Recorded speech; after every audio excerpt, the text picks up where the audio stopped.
waktu sehari-hari. Akibatnya apa? Kinerja, produktivitas, profesionalitasnya menurun. Ketika seseorang terdiagnosis sebagai gangguan depresi, berarti keadaan stresnya itu sudah menetap lebih dari 2 minggu. Seperti itu. Nah, penyebab stres itu apa? Penyebab stres ada 3. Yang pertama ada biological, lalu ada psychological, dan yang ketiga adalah faktor sosial. Biological itu sangat berhubungan erat dengan kerentanan seseorang dalam menghandle suatu tekanan. Faktor genetik itu tidak bisa dipungkiri merupakan faktor utama yang menyebabkan dalam tanda kutip gangguan kejiwaan. Orang tua dengan gangguan kejiwaan itu memberikan bibit gangguan kejiwaan pada anaknya. Seperti itu. Tapi tergantung lagi dari si anak, apakah mengembangkan daripada kondisi tersebut dalam gangguan jiwa ataupun tidak. Seperti itu. Yang kedua adalah penyebabnya karena psikologikal. Berkaitan dengan kemampuan seseorang dalam menghandle suatu masalah.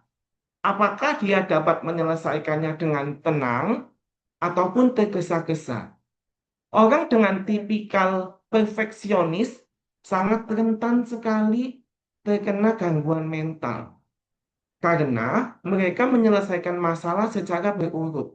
Setelah A, B, setelah B, C. Padahal tidak semudah itu. Ketika menyelesaikan masalah B terjadi kendala, mereka tidak bisa untuk melanjutkan ke masalah C. Yang akhirnya menyebabkan overthinking.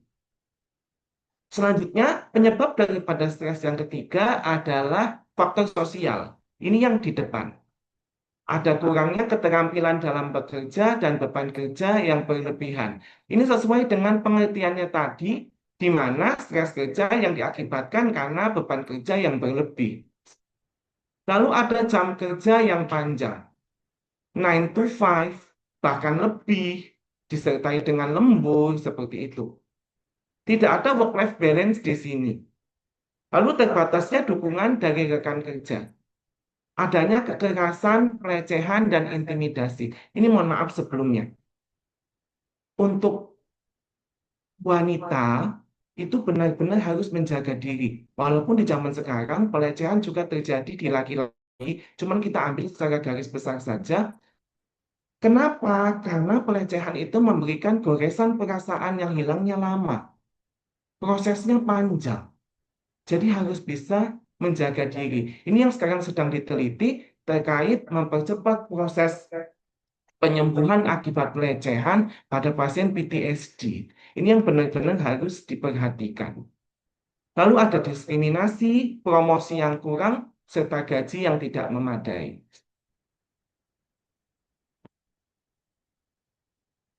Apa saja gejala klinis yang timbul ketika seseorang tersebut menderita atau mengalami stres kerja?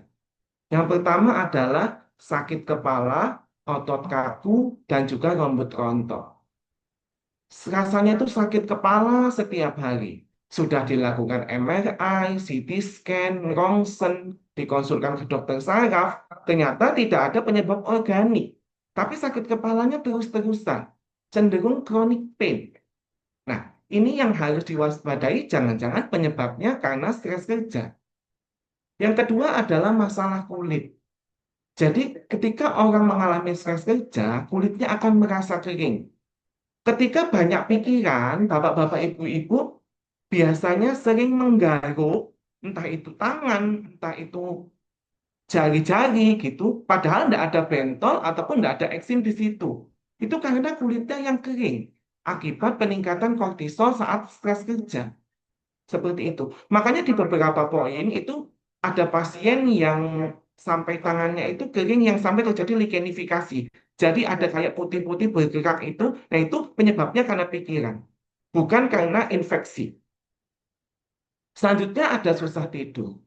Ketika seseorang biasa tidur 8 jam, tapi menjadi 2 jam ataupun sejam, yang mengakibatkan di kantor yang menjadi mengantuk, kinerjanya berkurang dan tidak produktif. Gangguan pencernaan. Nah, ini. Jadi gini, misal setiap mau rapat, mahnya kamu. Setiap mau laporan, mahnya kamu. Setiap dipanggil bos, mahnya kamu. Kenapa sih kok stres kerja itu menyebabkan daripada gangguan pencernaan? Ketika seseorang itu sedih, secara fisik itu gampang, tinggal menangis. Nah, sebagai gangguan pencernaan di sini merupakan bentuk lambung yang menangis. Jadi terjadi proses namanya psikosomatis, soma dan psikis. Jadi tubuh yang mengenali keadaan kondisi psikis. Bentuk daripada lambung yang menangis adalah mengeluarkan asam yang lebih asam. Oleh sebab itu, kenapa orang stres kerja itu sakit lambungnya itu tidak selesai-selesai. Sudah dilakukan pemeriksaan USG ataupun misalnya endoskop, ternyata tidak ada penyebab organik. Jangan-jangan arahnya ke pekerjaan. Seperti itu.